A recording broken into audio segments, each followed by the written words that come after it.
जब भी हम 1942 के क्विट इंडिया मूवमेंट के बारे में सोचते हैं, एक तस्वीर सबसे ज्यादा याद आती है।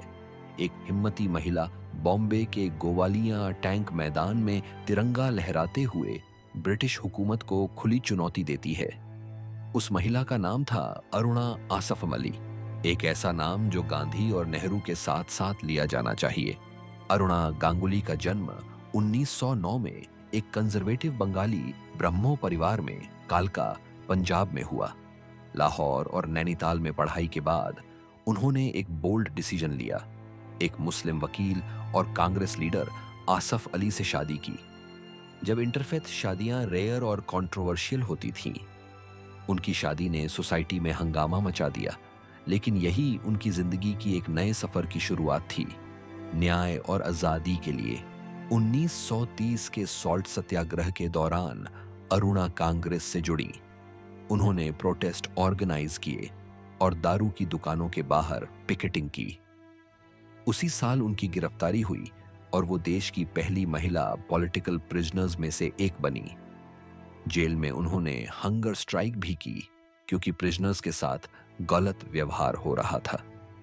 उनकी लड़ाई सिर्फ ब्रिटिश के खिलाफ नहीं थी, बल्कि सिस्टम के अंदर के इनजस्टिस के खिलाफ भी थी। आजादी के लिए। अगस्त 1942 गांधी जी ने ब्रिटिश क्विट इंडिया का नारा दिया। कुछ ही घंटों में टॉप लीडर्स अरेस्ट कर लिए गए। इस वैक्यूम में अरुणा आसफ अली आगे आईं। उन्होंने पुलिस के ऑर्डर्स को तोड़ते हुए गोवालिया टैंक मैदान में तिरंगा लहराया और देश भर में प्रोटेस्ट की आग लग गई। ब्रिटिश ने उन्हें रिबेल कहकर उनके सिर पर 5,000 रुपए का इनाम रखा, लेकिन किसी ने भी उनका साथ नहीं छोड़ा। वो एक रेजिस्टेंस का सिंबल बन गई। जब वो अंडरग्राउंड गई तो उन्होंने कांग्रेस रेडियो का पब्लिकेशन और एडिटिंग संभाला। एक ऐसा रेडियो स्टेशन जो ब्रिटिश सेंसरशिप से बचकर नेशनलिस्ट खबरें देश भर में ब्रॉडकास्ट करता था। उन्होंने राम मनोहर लोहिया और जयप्रकाश नारायण जैसे सोशलिस्ट नेताओं के साथ काम किया। अरुणा की एक्टिविज्म धीरे धीरे गांधीवादी सोच से एक रेडिकल सोशलिस्ट अप्रोच की तरफ बढ़ने लगी।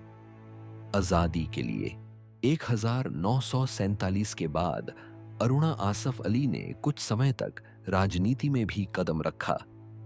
1958 में वो दिल्ली की पहली मेयर बनी, लेकिन जल्द ही वो पावर पॉलिटिक्स से डिसअपॉइंटेड हो गई और पब्लिशिंग की दुनिया में चली गई। उन्होंने लिंक और पेट्रियट जैसे प्रोग्रेसिव जर्नल्स शुरू किए। उनकी कमिटमेंट हमेशा सोशल जस्टिस, महिलाओं के अधिकार और प्रेस की फ्रीडम के लिए बनी रही। बहुत सालों तक मेनस्ट्रीम हिस्ट्री ने उनका नाम नजरअंदाज किया, लेकिन आखिर उनकी मेहनत को पहचान मिली। पद्म विभूषण 1992, भारत रत्न 1969, मरणोपरांत Jawaharlal Nehru award for international understanding 1991। फिर भी वो अपने मेल काउंटर पार्ट्स के कंपैरिजन में कम याद की जाती है, जबकि उनकी भूमिका आजादी की लड़ाई में उतनी ही बड़ी थी। अरुणा आसफ अली सिर्फ एक प्रोटेस्टर नहीं थी, वो अपने आप में एक मूवमेंट थी। उन्होंने ब्रिटिश राज्य का विरोध किया, समाज की पुरानी सोचों का विरोध किया और पॉलिटिक्स के डबल स्टैंडर्ड्स का भी। उन्होंने एक बार कहा था, आजादी कोई गिफ्ट नहीं, एक जन्मसिद्ध अधिकार है। आज जब हम उन्हें याद करते हैं तो सिर्फ उस झंडे के लिए नहीं जो उन्होंने उठाया था, बल्कि उस आग के लिए जो उन्होंने लाखों दिलों में जलाई। आपको अरुणा आसफ अली की जिंदगी का कौन सा पहलू सबसे ज्यादा प्रेरित करता है? कमेंट्स में लिखिए। और ऐसी और कहानियों के लिए लाइक करें, शेयर करें और सब्सक्राइब करना न भूलें।